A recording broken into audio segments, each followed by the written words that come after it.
प्रश्न 24।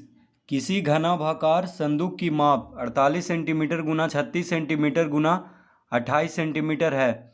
संदूक का आयतन ज्ञात कीजिए। इस संदूक का कवर बनाने के लिए कितने वर्ग सेंटीमीटर कपड़े की आवश्यकता होगी। प्रश्न 24।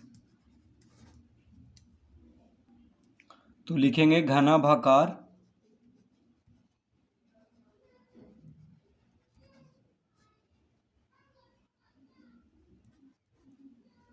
संदूक,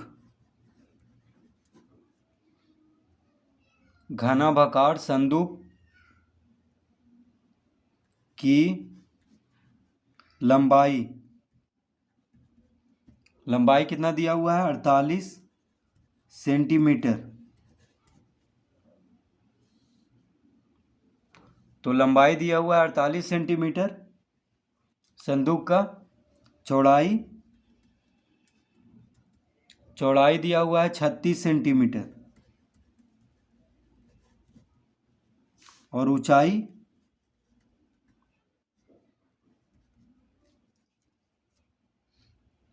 दिया हुआ है 28 सेंटीमीटर। ठीक है, लंबाई चौड़ाई और ऊंचाई दिया हुआ है। घनाभाकार संदूक है यानी घनाभ के जैसा है। तो आयतन पूछ रहा है, संदूक का आयतन। तो आयतन निकाल देंगे सबसे पहले। तो आयतन बराबर होता है लंबाई गुना चौड़ाई गुना ऊंचाई। ठीक है, तो आयतन का सूत्र यानी घनाभ का आयतन का सूत्र होता है लंबाई गुना चौड़ाई गुना ऊंचाई यानी L into B into H. ठीक है, उस तरह भी लिख सकते हैं। L मतलब लंबाई, B मतलब चौड़ाई और H मतलब ऊंचाई। तो L into B into H भी लिख सकते हैं। तो लंबाई कितना है 48, चौड़ाई है 36, ऊंचाई है 28। तीनों सेंटीमीटर में है यानी घन सेंटीमीटर में इसका आयतन आएगा। तो तीनों को गुना कर देते हैं।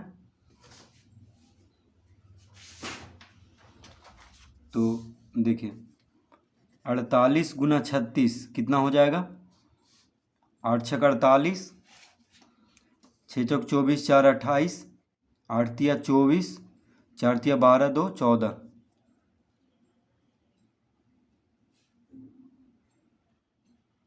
8 8 4 12, 4 2 6 1 7 1। तो 1728। अब 28 से गुना करेंगे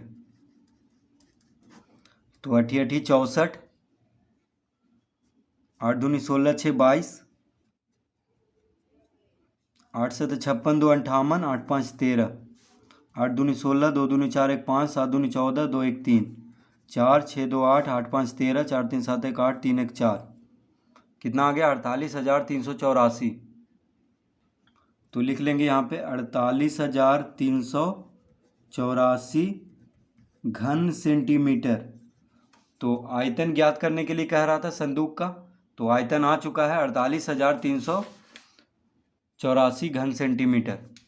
ठीक है, तो सबसे पहले आयतन निकाल लेंगे। अब कह रहा है कि इस संदूक का कवर बनाने के लिए कितने वर्ग सेंटीमीटर कपड़े की आवश्यकता होगी। तो देखिए कवर बनाना है यानी संदूक को ढकना है। तो हमें निकालना होगा संपूर्ण पृष्ठीय क्षेत्रफल। तो लिखेंगे कवर जब भी बनाना हो तो संपूर्ण पृष्ठीय क्षेत्रफल निकालेंगे। संपूर्ण पृष्ठीय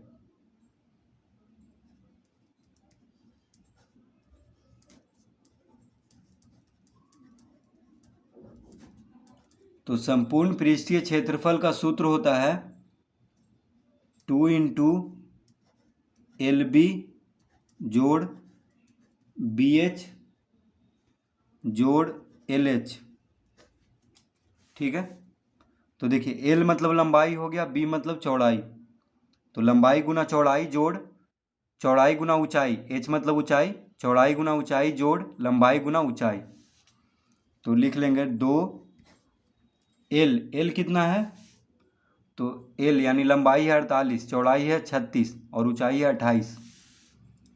तो लंबाई गुना चौड़ाई यानी 48 गुना 36 जोड़ चौड़ाई गुना ऊंचाई यानी 36 गुना 28 जोड़ 48 गुना 28। ठीक है, सब सेंटीमीटर में है। तो संपूर्ण पृष्ठीय क्षेत्रफल वर्ग सेंटीमीटर में आएगा, तो हम लिख देंगे यहाँ पे वर्ग सेंटीमीटर।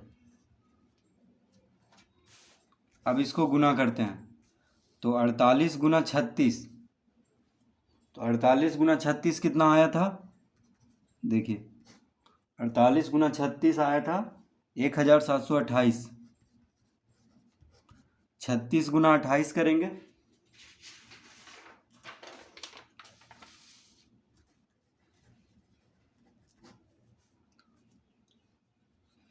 8 छक 48, 8 या 24 4 28, 6 दूना 12, 3 दूनी 6 1 7, 8 8 2 10, 7 2 9 1 10, 1008। तो यहाँ पे लिखेंगे 1008 जोड़, अब 48 गुना 28 करेंगे,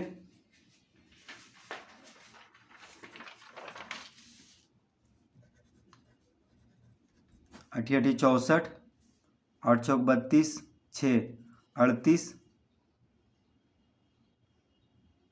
8 दूना 16, 4 दूना 8 1 9, 4 8 6 14, 2 3 12 1 13। फिर से देख लेते हैं, 8 8 64, 8 चौक 32, 6 38, 8 दूना 16, 4 दूना 8 1 9, 4 8 6 14, 9 3 12 1 13। तो लिख लेंगे यहाँ पे 1344 वर्ग सेंटीमीटर। अब इसको जोड़ते हैं, तो 2 गुना 8 8 16, 16 4 20, हाथ में रहा 2, 4 2 6, 6 2 8, 7 3 10, हाथ में रहा 1, 1 1 2, 2 1 3, 3 1 4, 4080। अब गुना कर देते हैं, 0 8 दूना 16, 4 दूना 8, कितना आ गया 8160 वर्ग सेंटीमीटर। तो देखिए उत्तर आ चुका है। क्या पूछ रहा था कि संदूक का कवर बनाने के लिए कितने वर्ग सेंटीमीटर कपड़े की आवश्यकता होगी। तो कितने वर्ग सेंटीमीटर कपड़े की आवश्यकता होगी, 8160, यानी लिख लेंगे यहाँ पे आता है संदूक का कवर बनाने के लिए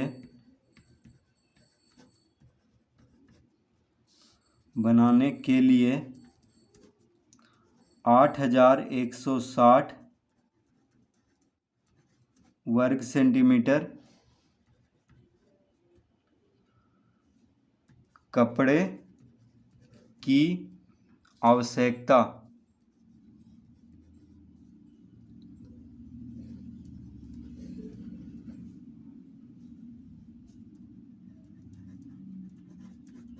होगी। तो यहाँ पे दो उत्तर पूछ रहा था, एक तो आयतन और एक कवर बनाने के लिए। तो इस तरह से प्रश्न 24 हल कर लेंगे।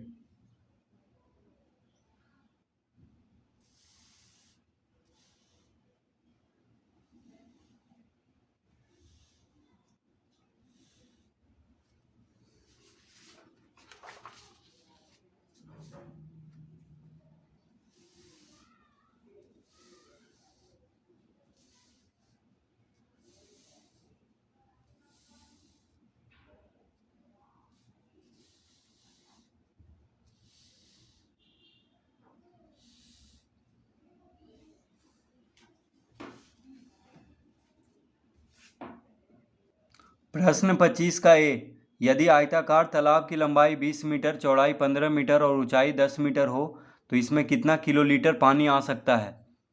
1 किलोलीटर बराबर 1 घन मीटर दिया हुआ है।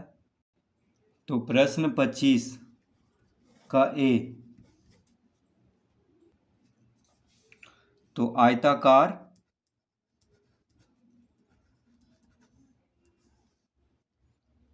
तालाब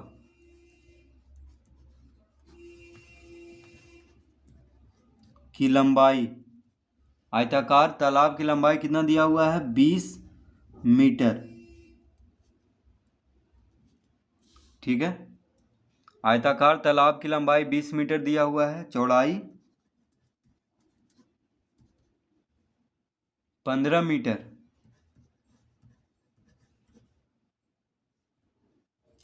ऊंचाई 10 मीटर।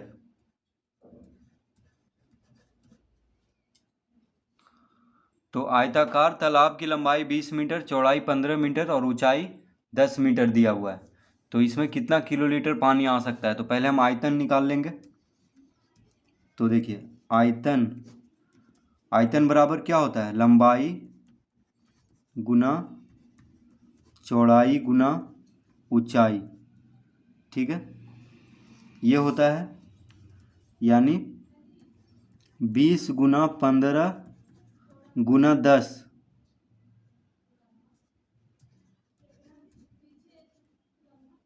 घन मीटर। तीनों मीटर में है तो घन मीटर हो जाएगा। यानी कितना आ गया? 15 दूना 30, 30 पे 2 शून्य और दे देंगे, यानी 20 गुना 15 गुना 10 हो जाएगा 3000 घन मीटर।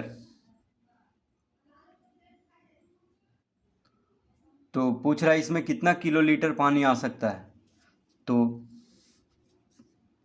1 किलोलीटर में, देखिए 1 घन मीटर में, 1 घन मीटर बराबर होता है 1 किलोलीटर। 1 किलोलीटर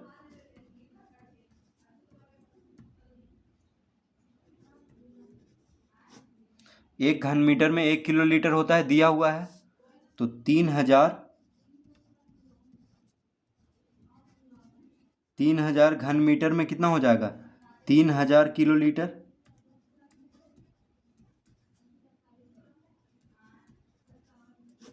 ठीक है, तो 1 घन मीटर में 1 किलोलीटर होता है, तो 3000 घन मीटर में 3000 किलोलीटर हो जाएगा। तो लिखेंगे अतः तालाब में 3000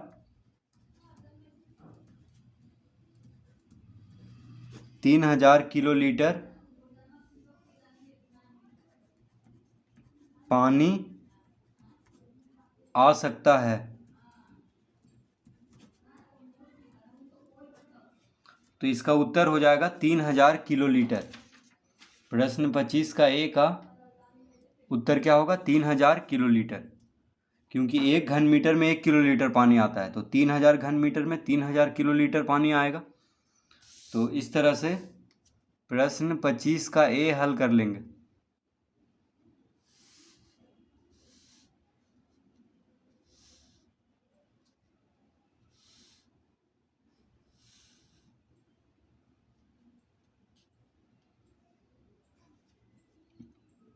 प्रश्न 25 का बी, 25 डेसीमीटर लंबे तथा 15 डेसीमीटर चौड़े खेत में 8 सेंटीमीटर पानी बरसा, तो इस पानी का आयतन घन मीटर में ज्ञात करें।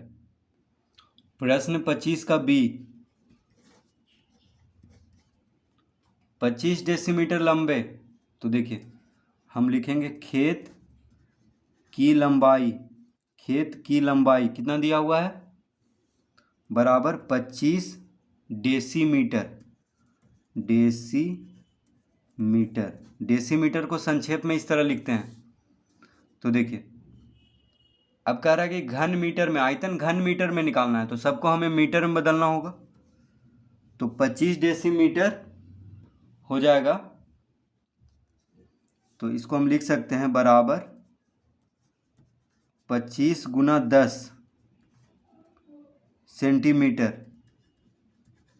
1 डेसीमीटर में 10 सेंटीमीटर होता है। ठीक है, तो 25 डेसीमीटर को सेंटीमीटर में पहले बदल लेंगे तो कितना हो जाएगा? 25 गुना 10 सेंटीमीटर बराबर कितना आ गया? 250 सेंटीमीटर। अब देखिए सेंटीमीटर में तो ये बदल चुके हैं, इसको हम अब मीटर में बदलना है। तो हम जानते हैं कि तो इसको हम मीटर में बदल लेंगे तो कितना हो जाएगा 250/100 मीटर। 1 मीटर में 100 सेंटीमीटर होता है, तो सेंटीमीटर को मीटर में बदलने के लिए 100 से भाग देंगे और मीटर को सेंटीमीटर में बदलने के लिए 100 से गुना करते हैं, ठीक है। लेकिन सेंटीमीटर को मीटर में बदलने के लिए 100 से भाग देते हैं। तो सबसे पहले हम सेंटीमीटर में बदल लेंगे 10 से गुना करके डेसीमीटर को, फिर सेंटीमीटर में आ जाएगा तो 100 से भाग दे देंगे यानी मीटर में हो जाएगा। तो 250/100 मीटर हो गया, ये आ गया मीटर में, ठीक है। लंबाई, चौड़ाई कॉमा देंगे यहाँ पे। अब देखिए चौड़ाई, तो खेत की चौड़ाई कितना दिया हुआ है 15 डेसीमीटर। 15 डेसीमीटर, तो 15 डेसीमीटर में कितना सेंटीमीटर हो जाएगा 15 गुना 10, 10 से गुना करेंगे तो ये हो जाएगा सेंटीमीटर में। फिर 100 से भाग देंगे तो 15 गुना 10 150 हो गया, तो 150/100 मीटर हो जाएगा, ठीक है। तो इसको मीटर में बदल लिए हैं।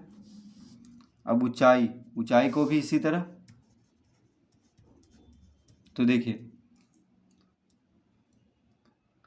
कह रहा है कि 8 सेंटीमीटर पानी बरसा, तो 8 सेंटीमीटर ऊंचाई हो जाएगा खेत का, ठीक है। क्योंकि 25 डेसीमीटर लंबा और 15 डेसीमीटर चौड़ा खेत है, उसमें 8 सेंटीमीटर पानी बरसा तो 8 सेंटीमीटर ऊंचाई हो जाएगा। तो इस पानी का आयतन, तो पानी का ऊंचाई कितना हो जाएगा 8 सेंटीमीटर। तो ऊंचाई 8 सेंटीमीटर दिया हुआ है यानी 8/100 मीटर हो जाएगा, 100 से भाग दे देंगे। अब आयतन ज्ञात कर लेंगे, तो आयतन यानी पानी का आयतन, तो लिखेंगे खेत में बरसे, खेत में बरसे पानी का आयतन। यही पूछ रहा है हमसे कि खेत में बरसे पानी का आयतन, क्योंकि ऊंचाई भी पानी का ही दिया हुआ है। तो खेत में बरसे पानी का आयतन बराबर क्या हो जाएगा लंबाई गुना चौड़ाई गुना ऊंचाई।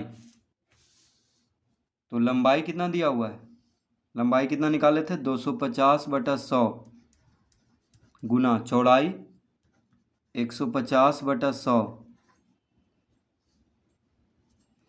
ऊंचाई 8/100। तीनों मीटर में है तो घन मीटर में आएगा इसका आयतन। तो देखिए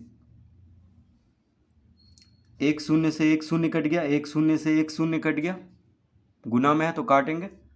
25 चौक 100, 4 बार में कट गया। 4 दूना 8, 2 बार में कट गया। 2 पचे 10, 5 बार में कट गया। 5 तिया 15, 3 बार में कट गया। यानी कितना आया बराबर हो गया 3/10 घन मीटर। यानी देखिए 3 बचा ऊपर में अंश में और यहाँ पे 10 बचा हर में, तो 3/10 घन मीटर। 3 को 10 से भाग देंगे यानी 0.3 घन मीटर। तो खेत में बरसे पानी का आयतन कितना हो जाएगा 0.3 घन मीटर। 3 को 10 से भाग देंगे तो 0.3 घन मीटर। तो इस तरह से इसको हल करेंगे।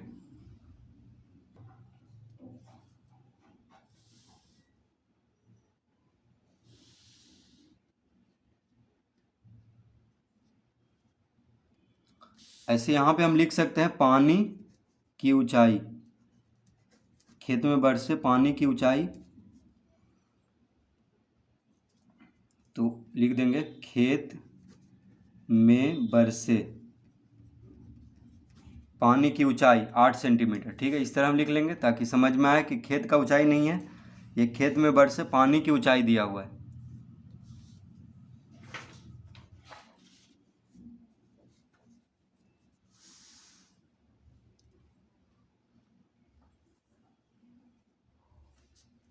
ठीक है। अब इसका आयतन ज्ञात कर लेंगे। खेत में बरसे पानी का आयतन कितना हो जाएगा, 0.3 घन मीटर।